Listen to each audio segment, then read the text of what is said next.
ಈ ಮಾತು ನಮ್ಮ ಜೀವನದ ಅತಿ ದೊಡ್ಡ ಸತ್ಯವನ್ನು ಹೇಳುತ್ತದೆ.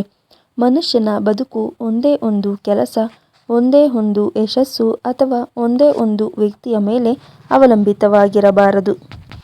ಉದ್ಯೋಗ, ಹಣ, ಪ್ರೀತಿ, ಸ್ಥಾನಮಾನ ಇವೆಲ್ಲವೂ ಜೀವನದ ಭಾಗಗಳೇ ಹೊರತು ಜೀವನವೇ ಅಲ್ಲ. ಉಸಿರು ಇದ್ದರೆ ಉಪ್ಪು ಮರಿ ತಿಂದು ಆದರೂ ಬದುಕಬಹುದು.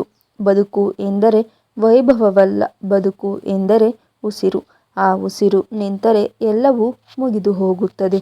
ಆದರೆ ಆ ಸಾವಿನ ಪರಿಣಾಮ ಮುಗಿಯುವುದು ಆ ವ್ಯಕ್ತಿಯಲ್ಲೇ ಅಲ್ಲ. ನಿಮ್ಮ ಹೆತ್ತವರು, ನಿಮ್ಮ ತಾಯಿ, ತಂದೆ, ಕುಟುಂಬ, ಮಕ್ಕಳು, ಸಹೋದರ, ಸಹೋದರಿಯರು ಅನುಭವಿಸುವ ನೋವು, ದುಃಖ, ಅಪರಾಧ ಬೋಧನೆ, ಶೂನ್ಯತೆ ಅದು ನರಕಕ್ಕಿಂತ ಕಡಿಮೆಯಲ್ಲ.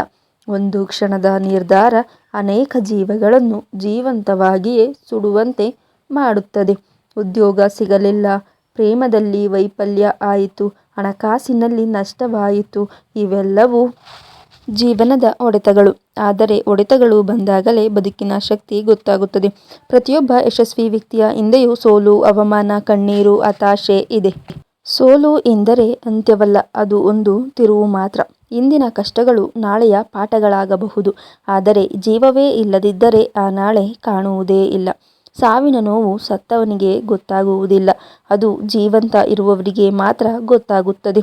ಸಾವು ನಮ್ಮ ಮನೆಯ ಬಾಗಿಲಿಗೆ ಬಂದಾಗಲೇ ಅದರ ನೋವು ಗೊತ್ತಾಗುತ್ತದೆ ಎಂಬ ಮಾತು ನಿಜ.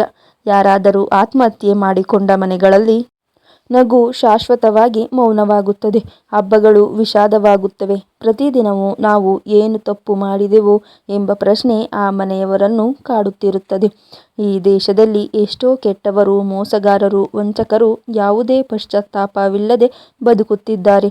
ಅವರು ಬದುಕುತ್ತಿರುವಾಗ ನೀವು ಕೇವಲ ಬಯಸಿದ್ದು ಸಿಗಲಿಲ್ಲ, ಅಂದುಕೊಂಡಿದ್ದು ಆಗಲಿಲ್ಲ ಎಂಬ ಕಾರಣಕ್ಕೆ ನಿಮ್ಮ ಅಮೂಲ್ಯ ಜೀವ ಕಳೆದುಕೊಳ್ಳುವುದು ಎಷ್ಟು ನ್ಯಾಯ?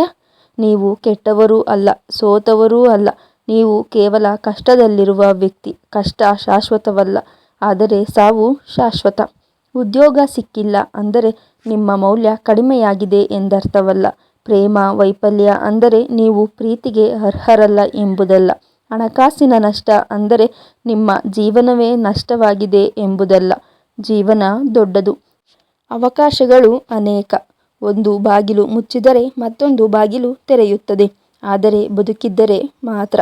ಹೀಗಾಗಿ ಏನೇ ಆಗಲಿ ಜೀವಿಸಿ, ಎದುರಿಸಿ, ಮಾತನಾಡಿ, ಸಹಾಯ ಕೇಳಿ, ನಿಮ್ಮ ನೋವು ಹೇಳಿಕೊಳ್ಳಿ. ಇಂದು ದೊಡ್ಡದಾಗಿ ಕಾಣುವ ಸಮಸ್ಯೆಗಳು ನಾಳೆ ಸಣ್ಣದಾಗಿ ಕಾಣಬಹುದು. ನಿಮ್ಮ ಜೀವ ಅಮೂಲ್ಯ, ಯಾಕೆಂದರೆ ನಿಮ್ಮ ಕುಟುಂಬಕ್ಕೆ, ಸಮಾಜಕ್ಕೆ ಮತ್ತು ನಿಮ್ಮ ಮುಂದಿನ ದಿನಗಳಿಗೆ.